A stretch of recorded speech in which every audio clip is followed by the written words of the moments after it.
1 week. That's all I gave it at first, mostly because I didn't believe it would do anything.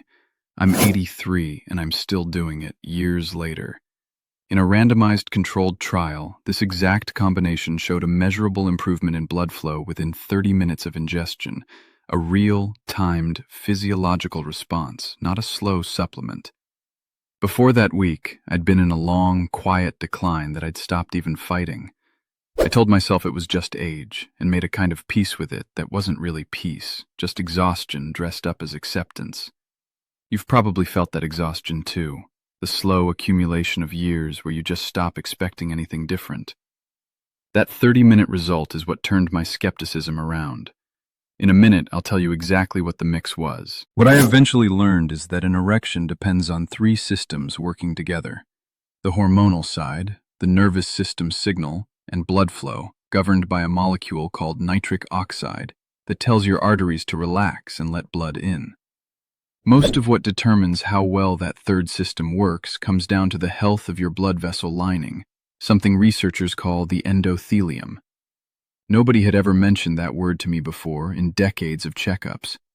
It sounds technical, almost intimidating, but the actual concept is simple. A healthy lining lets blood move freely where it's needed, and an unhealthy one restricts it, quietly, gradually, without a single dramatic symptom to warn you it's happening. These days, I have noticeably more energy than I did 5 years ago. I spent last Saturday helping a neighbor clear brush from his yard for most of the afternoon, and I wasn't the one who needed to sit down first. I'm not telling you that to brag. I'm telling you because I genuinely expected decline to just keep going, and it didn't. Here's what reframed everything for me. The blood vessels involved here are some of the smallest in your entire circulatory system, smaller than the ones feeding your heart. Circulation problems tend to show up here first, before anywhere else in the body.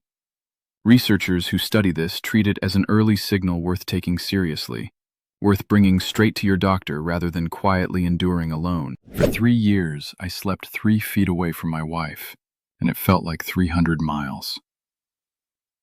She'd fall asleep first. I'd lie there staring at the ceiling, wide awake, feeling like a roommate in my own marriage. I thought something was wrong with me. It wasn't weakness, and it wasn't just age. Here's what no one ever sits a man down to explain. This isn't about willpower. It's about specific systems in your body quietly losing steam year after year, while nobody tells you it's even happening. The pills my doctor handed me gave me headaches, made my chest feel tight, and honestly, they made me feel like I needed a pill just to feel like a man. I wasn't willing to live like that. There's a gentler way to bring those systems back, without any of that. At 83, my wife and I aren't roommates anymore. I'll show you exactly what changed it in this video, and if you want the simple support I personally use, there's a free presentation linked in the description below. So here's the old mix, the one that actually turned things around. Garlic and onion, together, real food, nothing from a supplement bottle at all.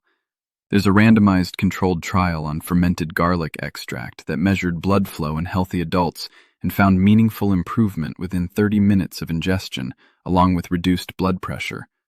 Garlic's active compound, allicin, appears to trigger nitric oxide release in the arteries directly. Onions bring their own piece to it. They're rich in quercetin, a compound thought to support nitric oxide production in the artery walls as well. There's also early research into onion's effect on testosterone specifically, though I want to be honest that this part of the evidence is much more preliminary and mostly comes from animal studies so far, not large human trials, and I don't want to oversell it. What struck me most is that neither of these ingredients required any special sourcing or preparation.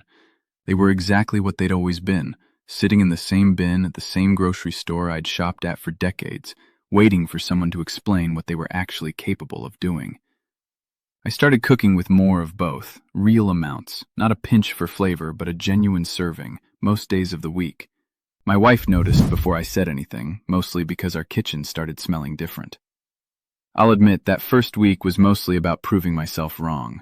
I fully expected nothing to change, and I told myself I'd stop the moment that expectation was confirmed. It's a strange kind of motivation, doing something specifically to be able to say, "I told you so" to yourself. But it got me through those first uncertain days when I had no real reason yet to believe it would matter. I built the rest of a system around it. A short walk most mornings in daylight, which supports the same blood vessel lining the garlic and onion we're already working on. Vegetables rich in dietary nitrate, folded into the same meals, feeding that pathway from a second angle. Better sleep, since that's when a good part of the hormonal piece actually gets rebuilt overnight. Less alcohol, since too much of it undoes what the rest of the system is trying to accomplish. It wasn't dramatic, it was just consistent, week after week, the kind of quiet steadiness that doesn't make for an exciting story, but does make for real, lasting change. My wife and I had people over for dinner last month, and I was the one still telling stories at the table long after everyone else had started yawning. She mentioned afterward that she couldn't remember the last time I'd had that much energy in the evening. I think about a man named Gerald who wrote in, 68, who told me he'd never once connected something as ordinary as his own cooking to this part of his health, assuming it was purely about age or hormones he had no control over. He said the fact that it cost him nothing extra, since he already bought garlic and onions anyway, was what made it easy to actually stick with. He told me his wife thought he was just cooking more elaborately for a while before he finally explained why. Gerald said the hardest part wasn't the change itself, but admitting to himself that something this ordinary might actually matter, after years of assuming real solutions had to be complicated or expensive to be worth anything at all. He told me he'd actually felt a little embarrassed telling his own son about it, expecting to be laughed at for something so simple, and was surprised when his son admitted he'd heard something similar and had been meaning to look into it himself. Gerald said that conversation, more than the actual results, was what made him feel like he wasn't imagining the whole thing. If you're on medication for blood pressure or your heart, please hear this clearly. Nothing here replaces your treatment, and you should never stop or change a medication on your own. Mention anything new to your doctor every time, no matter how ordinary it seems. What I want you to walk away with is this. It wasn't some rare, expensive ingredient. It was something already sitting in most kitchens that nobody had ever connected to this part of a man's health. I think about how many men are out there right now chasing something expensive and exotic, when the actual answer might be sitting in their own pantry, unconnected, waiting for someone to finally point at it and explain why it matters.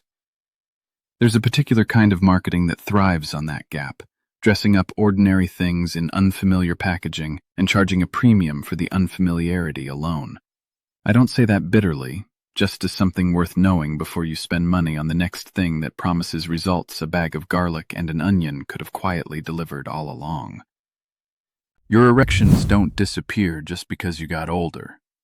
They fade when the systems behind them, blood flow, nitric oxide, hormones, energy, and recovery, slowly stop getting the support they need. Ignore that long enough, and it becomes harder to reverse. That's why I take this concentrated formula every morning. Not one ingredient trying to fix everything, but several working together to support circulation, energy, and drive from the inside out. It's a natural, doctor-backed protocol designed to support pathways your body already knows how to use. No prescription, nothing artificial. Stronger, present, confident again. And unlike the pills I tried, I didn't feel disconnected from my own body. No headaches, just steady, gradual change. My wife noticed before I even said a word. The presentation is linked right below this video. It won't replace your doctor or a healthy lifestyle. It's simply there to support your body. At 83, my wife and I aren't roommates anymore, and it's not too late for you. I think about the man I was, calling exhaustion acceptance, and quietly giving up without ever admitting that's what he was doing. And I think about the man I am now, who tried one skeptical week and simply never stopped. That's not vanity, that's dignity, being the man who kept looking instead of the man who quietly settled. If you've ever mistaken exhaustion for acceptance, tell me about it in the comments below. I think more of us have done that than anyone admits out loud. And if practical, ordinary explanations like this are useful to you, go ahead and subscribe. There's more of this ahead every single week, and I read every comment personally.